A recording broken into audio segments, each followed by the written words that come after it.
What's up guys, and welcome back to another episode of the Pokémon DataDex with me, TheOneIntegral. In the last episode of the DataDex, we covered the Dark Psychic type Malamar from the Kalos region, and I asked you guys which Pokemon, either Licky or Crobat, did you want to see this week, and Crobat came out as the winner, so that's who we're going to be covering this week. But of course we have next week's episode, episode 90, to sort out, and of course it's a 10. So we're going to be doing a Mega Evolution. So the two choices I have for you here are Sableye and Salamence. So if you want to see Sableye and its big rupee shield shown in next week's episode, comment down below saying Sableye. Or if you want to see Mega Salamence with its huge moon-like wings, Pokemon Sun and the Moon confirmed right there, then comment Salamence down below in the comments section. But for now, let's go on and have a look at Crobat. So Crobat is number 169 in the National Pokédex and is a Poison Flying type, as well as being the Bat Pokemon. Who would have guessed? It is 5 foot 11 inches or 1.8 meters big, I'm going to say, because that's not how tall it is. It's most likely wingspan, but of course they never specify. Weight-wise, it weighs in at 165.3 pounds or 75 kilograms. I really screwed that one up. And breeding wise, it's in the flying egg group, and the male-female split is 50-50, so nothing too much to focus on there. Evolution wise, everyone knows it's the final evolution of Zubat, and Zubat will evolve into the middle evolution, Golbat, at level 22, and then Golbat must be evolved using the friendship method to Crobats at whatever level you want. Base stat wise for Crobat, if I show you them there, you can see its highest base stat is speed at 130, and then the next highest one is attack at 90, and then the rest are all fairly similar at 80, 85 or 70, so really it excels in speed. That's Crobat's main bonus. It's really fast, and it's got a decent attack stat. It's nothing huge, it's nothing amazing, but it's got a decent attack stat, but the speed here is what Crobat is really good at, I guess. Ability wise, Crobat has two available: its basic ability, which is Inner Focus, which protects it from flinching, and a hidden ability, which is Infiltrator, which allows it to hit through opposing Pokemon's barriers, like Substitute or Reflect and Light Screen. So those are that's the main information about Crobat. If we take a look at the typing it has, which is Poison Flying, obviously it's a good typing, I would say, because it resists 5 types, which are Grass, Fighting, Poison, Bug and Fairy types, all fairly common, and it's only weak to 4 of them. 4 other ones, which are Electric, Rock, Psychic and Ice. It has 1 immunity, being the ground type because it's part flying, and it takes neutral from the other 8 types there, which are normal, fire, water, flying, ghost, dragon, dark and steel. So it's a decent typing, 5 resistances, 1 immunity and only 4 weaknesses. However, its weaknesses are reasonably common. Electric definitely common, Psychic's fairly common, Rock and Ice not as much, but they are sort of moves that are carried by Pokemon generally, so obviously not the best weaknesses to have, but the 5 resistances will aid you well as well. Of course, Crobat, as we saw, is not a defensive Pokemon, very much at all, so it's not like we're going to be focusing on that at all, but typing is decent. So what moves might you want to use for Crobat? Well, the first one we have is Acrobatics, which is learned at level 33 in X and Y, or level 35 in Aurus. Of course, it can also be taught by TM, so you can definitely use that instead. And it's a flying type. It's a pure flying type move, or a flying type move in general.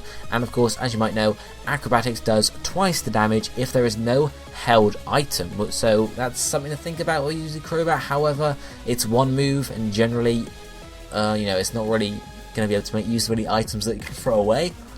So generally, Acrobatics isn't going to be that amazing for Crobat. Of course, if you want to use a berry of some sort to maybe wake it, if it goes to sleep, wake it up, or just Citrus Berry or something along those lines, or something if it gets hit by this move, it reduces the power of it if it's too effective. You could do that, and Acrobatics will then be useful. However, there are other options in terms of flying type moves.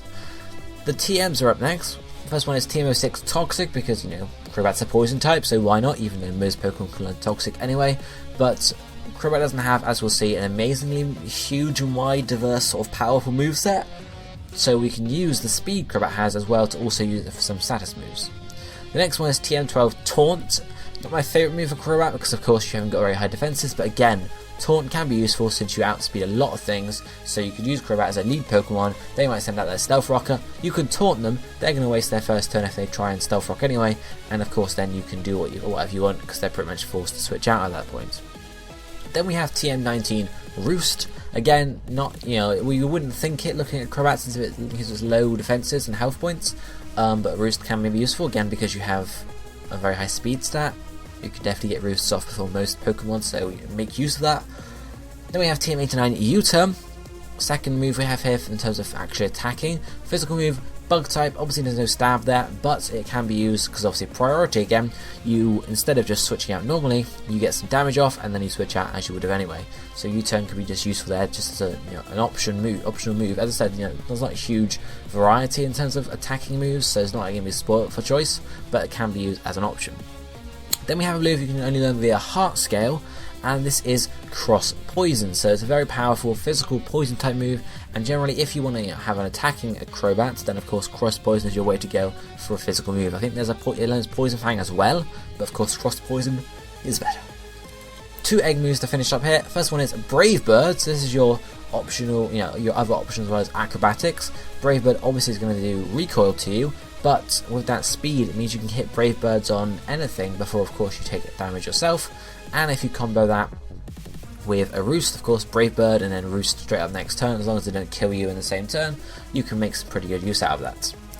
Final one we have here is obviously Defog, which makes Crobat actually quite useful in some cases. Obviously not a huge range of Pokemon that get Defog, and even a smaller range that actually can make use of it in, you know, a competitive setting.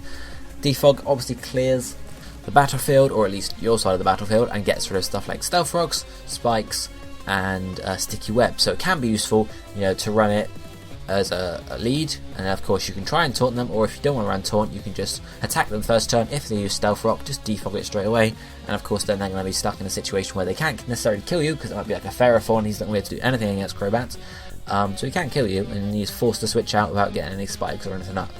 So that's why defog might be useful there. It actually gives you a bit of luck, you know, a bit more leniency in terms of how you can use Crobat. So we're going to look at 2 sets for Crobat here. The first one is going to be sort of a supportive set as well as being able to attack, and the other one is going to be sort of a full attacking set basically.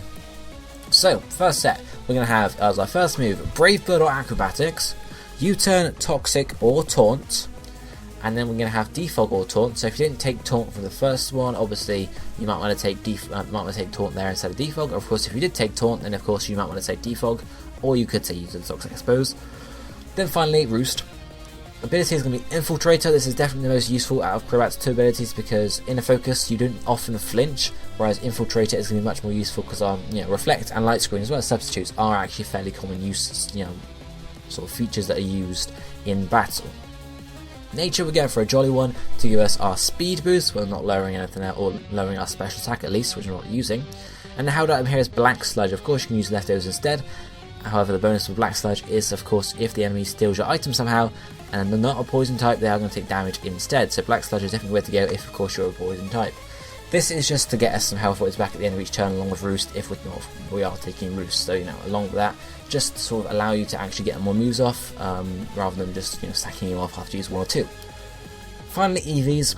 We're putting almost max health points, which is 248, and we're putting 212 in speed, so you can outspeed most Pokemon, and the last few we're putting in defense, so you can just take a few more of those physical defensive hits there. So Brave Bird or Acrobatics, I would recommend Brave Bird here, but of course you can use Acrobatics if of course you don't want to have to deal with a recoil. You're not going to get the bonus of the item, you know, having no item, unless of course you lose your Black Sludge somehow, which I doubt you will. But of course Brave Bird will give you recoil, whereas Acrobatics will not. However, Acrobatics is a lower power. U-turn, Toxic, Taunt. U-turn here is if you want to play sort of flexible, going in and going out whenever you want to. Toxic is if you want to actually, you know, use you as a statter, you know, as well as just using it as supportive in general. It depends what kind of supportive Crobat you want. Whether you want a flexible one that can come in and out, whether you want one that can give Toxic to your opponents and deal with any tanks, or whether you want Taunt to be able to counter anybody that's going to try and set up on you, or going to try and, you know, Stealth Rocks, Spikes, as I mentioned. Then Defog or Taunt. Of course, if you took Taunt first in the second move slot, you could take U-turn or Toxic here as well as Defog, you know, instead of Defog.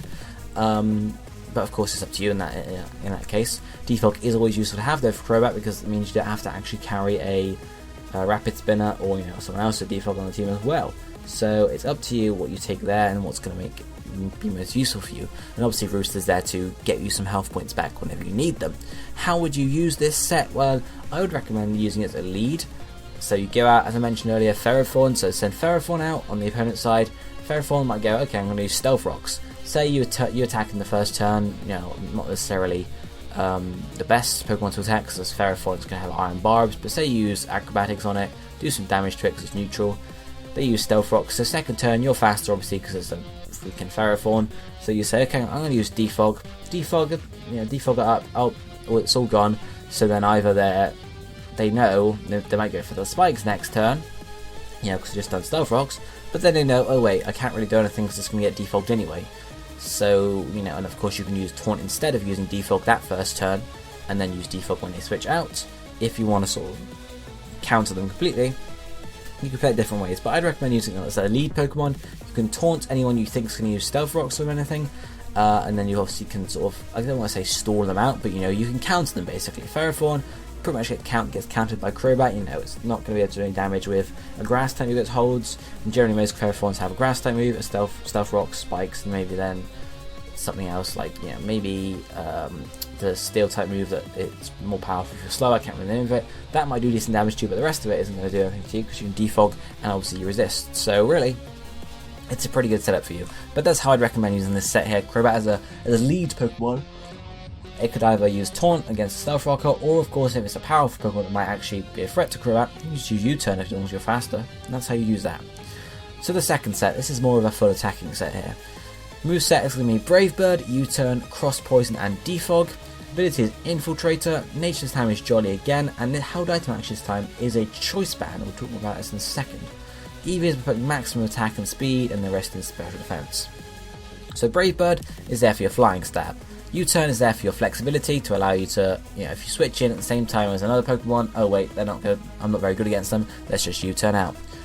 Cross Poison, there's your Poison Stab, and then Defog, it does work with Choice Band of course, because you can use it as a defogger still, it just means you won't be able to attack them with Brave Bird and then think, oh now I'll defog. If at any point they set up their, their rocks or their spikes, you can send Crobat in a bit later on, and then use Defog. And of course you have to switch out straight away again, because you don't want to spam Defog, because that's useless, but of course you can still use it there. Because what other move are you going to put on Crobat? It doesn't really have any other decent moves. I mean, anything that would rival Defog anyway. You get some decent coverage with Brave Bird and Cross Poison, as well as U-Turn, but in the end, Defog is more useful than anything else it can really pack, because you've got both the stabs there already. Infiltrator is to allow us to hit behind subs and everything like that. As I mentioned, it's the better ability. Jolly again is so we're as fast as we can be. Held item Choice Band just for all the power, and it means you're not going to lose health or life orb. Of course, Brave Bird will give recoil, but that's a toss up for power. And the EV is maximum attack and speed because we're doing all the damage and all the speed we can, and then the rest of the special effects because why not? How would you use this set? Well, I wouldn't. This one isn't much of a lead set because of course you can't use Defog on the first turn because you'll be faster, and there won't be anything on there to clear. So unless you just want to sit there and defog right at the start, you don't want to use Crobat as a starting Pokemon. Keep it back later on. If they set up some spikes or anything, you can send him in, use Defog and switch him out again. And then of course if you see an opportunity to send Crobat in, you can send him in and he can spam U-turns, crossboys, or you can't spam U-turns, you use it once and you get back. But spam Brave Birds or Cross Poisons to loads of damage, and of course you can switch out whenever you want to.